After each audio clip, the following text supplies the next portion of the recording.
আমি বাংলাদেশের রোগীদের চিকিৎসা করব না। ঠিক বলছেন, তার কারণ যারা ভারতের খেয়ে ভারতের পড়ে ভারতের চিকিৎসা ব্যবস্থা থেকে শুরু করে ভেলোর থেকে শুরু করে সব সময় তারা চিকিৎসা ব্যবস্থা নিচ্ছে, আর তারপরে তারা আজকে ভারত মাতার পতাকাটাকে আপনার আগের প্রশ্নেই আপনি করলেন ভাই, পদস্খলন করে পদদলিত করছে। অবশ্যই বিরোধী দল নেতা 100% ঠিক কথা বলছে, ভিসাটা প্রথম আগে ক্যান্সেল করা উচিত, যাতে করে ঢুকতে না পারে এই বাংলাদেশিরা, যাতে ঢুকতে না পারে। কারণ তাদের মোটিভ আমরা জানি না, তারা ভারতের খাচ্ছে, ভারতের পড়ছে, ভারতের থেকে জল ছাড়া তারা বাঁচছে কিভাবে? জল যেটা একটা বেসিক উপাদান বাঁচার, তারপরে তারা আজকে ভারত মাতার অপমান করছে। অবশ্যই তারা চিকিৎসা করতে অন্য জায়গায় যাক, তারা ভারতবর্ষ কি তাহলে কেন বেছে নিচ্ছে?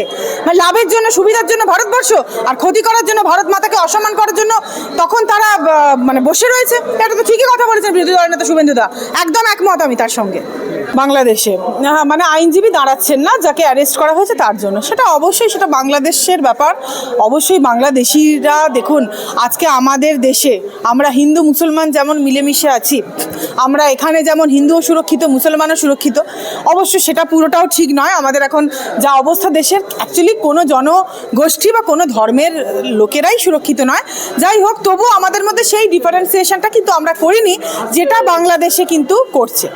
এবং ডেফিনেটলি সেই কারণ বশতই কিন্তু ওখানে, যেহেতু ইস্কনের জন্য একজন হিন্দু, ধর্মের যে প্রভাবটা সেটা বারবারই পড়ছে, এবং ধর্মের কারণেই তারা কিন্তু দেশটাকে চালাচ্ছে পুরোপুরি ধর্ম দিয়ে। দেশ তাদের কাছে আগে নয়, অবশ্যই তাদের কাছে সবার প্রথমে হচ্ছে তাদের নিজেদের ধর্ম, এবং সে ধর্মের কারণেই তারা একজন যে দেশবাসী, তারও যে মৌলিক অধিকার আছে যে একজন লয়ার দাঁড়াবে, বা তার এই যে আইনের দরজায় গিয়ে তার যে নিজের যে গ্রিভান্সটা সেটা রাখতে পারা, সেটা আমরা দেখতে পাচ্ছি না। আইনজীবীদের ধরে ধরে মারা হচ্ছে, একজন আইসিইউতে ভর্তি আছে, 51 জন আইনজীবী বাংলাদেশে পারেনি। যেহেতু তারা এই ইস্কনের যে সাধু তার হয়ে যেহেতু দাঁড়াচ্ছে, তাই জন্য বিরোধিতা করছে। দেখুন, এটা খুবই দুঃখজনক তো বটেই। এটা অবশ্যই ইন্টারন্যাশনালি যদি আমরা দেখি, কারণ আমাদেরও তো কিছু বিদেশের সঙ্গেও তো আমাদের কিছু বৈদেশিক আইন অনুযায়ী কিছু চুক্তি থাকে যে এগুলো করা যায় বা এটা করা যায় না, সেটা ডেফিনেটলি বিঘ্নিত হচ্ছে আজকের এই মানে সেঞ্চুরিতে এসে দাঁড়িয়ে। তবু এটা নতুন নয়। একটা জিনিস জানবেন, যখন শাসক তার মানে নিজের মতন করে মনে করে আমি রাষ্ট্রটাকে চালাবো, তখন শাসকের কথাই শিরোধার্য হয়, শাসকের কথাই কিন্তু তখন শেষ কথা হয়। তখন আইনজীবীরা তাদের যে কাজ বা কর্ম, সেটা আমরা আমাদের দেশের ক্ষেত্রেও দেখেছি, সমস্ত দেশের ক্ষেত্রে, তবে হ্যাঁ বাংলাদেশের ক্ষেত্রে অবশ্যই বেশি, তার কারণ এরা তো মানে অ্যাকচুয়ালি এটা একটা পাকিস্তানেরই একটা সেকেন্ড ভার্সন বাংলাদেশ। সেই কারণে ভারতবর্ষে আইন কানুন ব্যবস্থা যেটা থাকবে, সেটা যদি আপনি তুলনা করেন তাহলে কখনোই পারবেন না, কারণ বাংলাদেশের এইটাই আইন কানুন ব্যবস্থা। এরা এটাই করবে, এরা দাঁড়াতে দেবে না, এক দলকে ডিপ্রাইভ করবে, আইনজীবীদের কণ্ঠ রোধ করবে, মানুষের মৌলিক যে অধিকার, বেঁচে থাকার যে অধিকার, সেগুলো রোধ করবে। এটাই খুব স্বাভাবিক। আমরা দেখছি যে বাংলাদেশে বিভিন্ন জায়গায় মানে রাস্তাতে ভারতের ছবি দিয়ে তার মধ্যে মারিয়ে যাচ্ছে। যে দেশটা আজকে ভারতের থেকে সাহায্য নিয়ে তাদের জল, খাবার, তাদের ব্যবসা বাণিজ্য, তাদের জীবনযাত্রা থেকে শুরু করে যে দেশটা আজকে ভারতের পুরোপুরি সাহায্য নিয়ে আজকে ক্ষমতায় এলো, মানে স্বাধীন হলো এই দেশটা, সেই দেশটা আজকে যেটা করছে সেটা ভারতবর্ষের সঙ্গে অবশ্যই গদ্দারি করছে।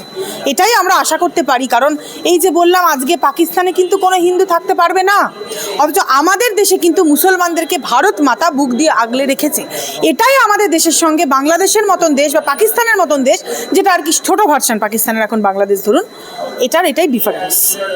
আমাদের ভারতবর্ষে 130 কোটির অধিক মানুষ আছে, সেখানে ভারতের জাতীয় পতাকা অপমাননা করছে, অথচ প্রধানমন্ত্রী কিছু বলছেন, এটা কি?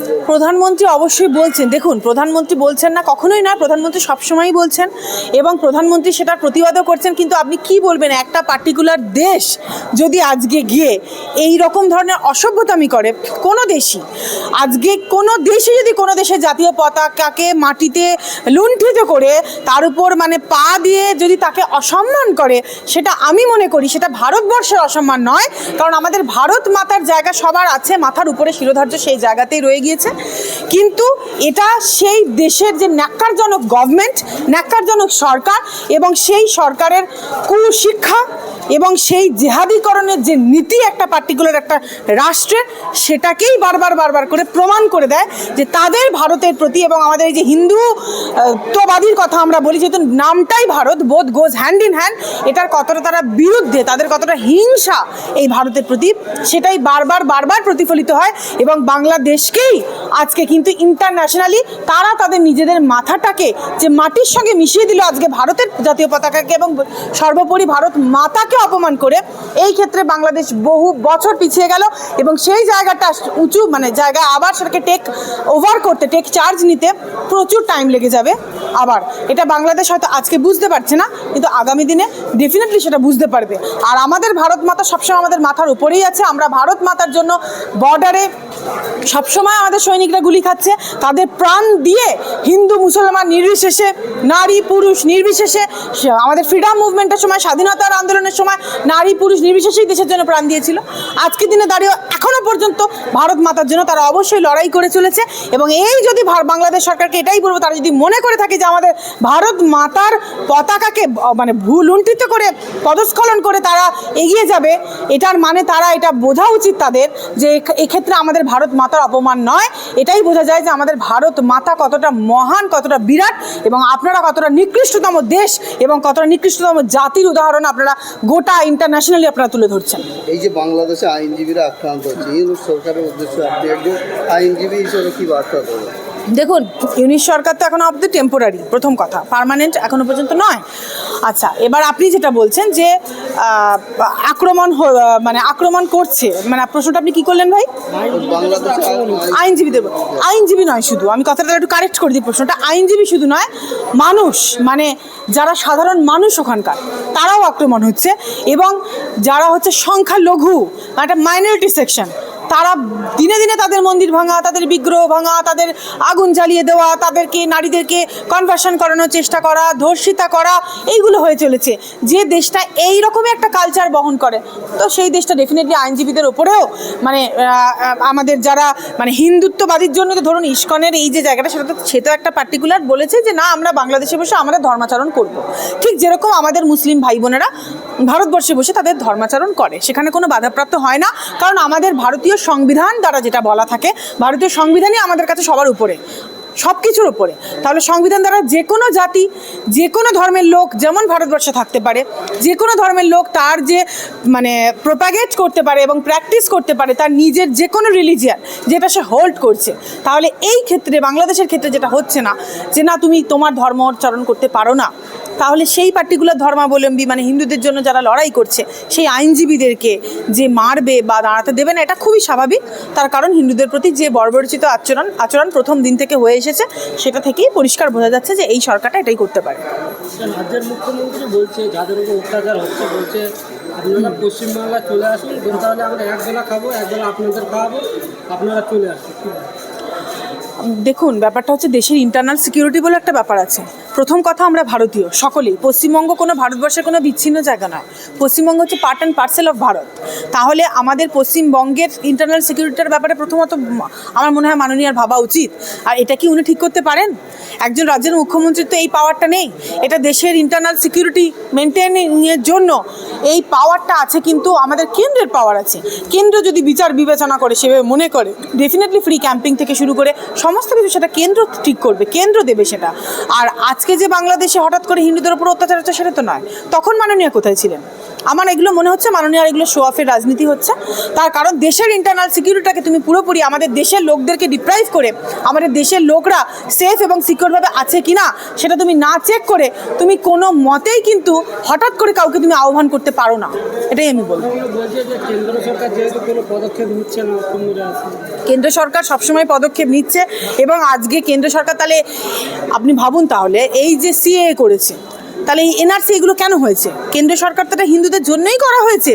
তাহলে তারা আজকের দিনে যখন একটা জরুরি অবস্থা তৈরি হয়েছে বাংলাদেশে, যেখানে আমাদের internal security is at stake, সেখানে দেশিদেরকে আমরা কিভাবে বিশ্বাস করব? তারা আজকে কি সেজে, কি ছদ্মবেশে আমাদের দেশের ভেতরের তথ্য জানতে আসছে কিনা বা আমাদের দেশের ক্ষতি করতে আসছে কিনা অলরেডি করে ফেলেছে। অলরেডি পশ্চিমবঙ্গে সেটা হয়েছে। ভোট ব্যাংকটাকে কেনা, রোহিঙ্গাদেরকে জোরপূর্বক ঢোকানো, ফেক আধার কার্ড তৈরি করা, ফেক আধার কার্ড তৈরি করার মাধ্যমে ফলস ডেটা দিয়ে ভোটগুলোকে অধিগ্রহণ করা এবং রাজত্বে টিকে থাকা, সেগুলো অলরেডি হয়েছে ভাই, সেগুলো হয়নি এরকমটা নয়। আজকের দিনে দাঁড়িয়ে তো এটা আজকে বলা যায় না। কি করে উনি বলতে পারেন হঠাৎ করে একটা ইন্টারনাল সিকিউরিটির জন্য কেউ হঠাৎ করে কাউকে লোক ঢোকাতে পারে? বা আমাদের দেশের তো নাগরিকদের তোমার আমার তো সিকিউরিটির ব্যাপার আছে। তারা আমাদের দেশে একটা পাকিস্তান প্রধান দেশই বলা যায় যেটাকে, মানে পাকিস্তানের দ্বিতীয় ভার্সন। তারা আমাদের ভারতের তাদেরকে ঢোকানোর আগে অবশ্যই তাদেরকে স্ক্রুটিনি স্ক্যানিং সমস্ত কিছুর মাধ্যমে করতে হবে। কেন্দ্র সরকার ভাবছে বলেই তো সিএনআরসি করেছে, তখন তো হিন্দুদের জন্যই তো এটা করা হয়েছে, করেনি এটা তো বলে লাভ নেই। এটা তো শুধু শুধু কেন্দ্র সরকারকে অপমান করার জন্য এবং মানে মিথ্যাভাবে প্রচার করার জন্য এই কথাটা মাননীয় বলছেন। বিরোধী দলনেতা বলছে যে চিকিৎসা করতে আপনারা লহরে যান, চীনে যান, ভারতে আসবেন। ঠিক বলছেন, ঠিক বলছেন। তার কারণ যারা ভারতের খেয়ে ভারতের পড়ে ভারতের চিকিৎসা ব্যবস্থা থেকে শুরু করে ভেলোর থেকে শুরু করে সব সময় তারা চিকিৎসা ব্যবস্থা নিচ্ছে, আর তারপরে তারা আজকে ভারত মাতার পতাকাটাকে আপনার আগের প্রশ্নেই আপনি করলেন ভাই, পদস্খলন করে পদদলিত করছে। অবশ্যই বিরোধী দল নেতা 100% ঠিক কথা বলছে, ভিসাটা প্রথম আগে ক্যান্সেল করা উচিত, যাতে করে ঢুকতে না পারে এই বাংলাদেশিরা, যাতে ঢুকতে না পারে। কারণ তাদের মোটিভ আমরা জানি না। তারা ভারতের খাচ্ছে, ভারতের পড়ছে, ভারতের থেকে জল ছাড়া তারা বাঁচছে কিভাবে? জল যেটা একটা বেসিক উপাদান বাঁচার, তারপরে তারা আজকে ভারত মাতার অপমান করছে। অবশ্যই তারা চিকিৎসা করতে অন্য জায়গায় যাক, তারা ভারতবর্ষ কি তাহলে কেন বেছে নিচ্ছে? মানে লাভের জন্য, সুবিধার জন্য ভারতবর্ষ, আর ক্ষতি করার জন্য, ভারত মাতাকে অসম্মান করার জন্য তখন তারা মানে বসে রয়েছে। এটা তো ঠিকই কথা বলেছেন বিরোধী দল নেতা শুভেন্দু দা, একদম একমত আমি তার সঙ্গে।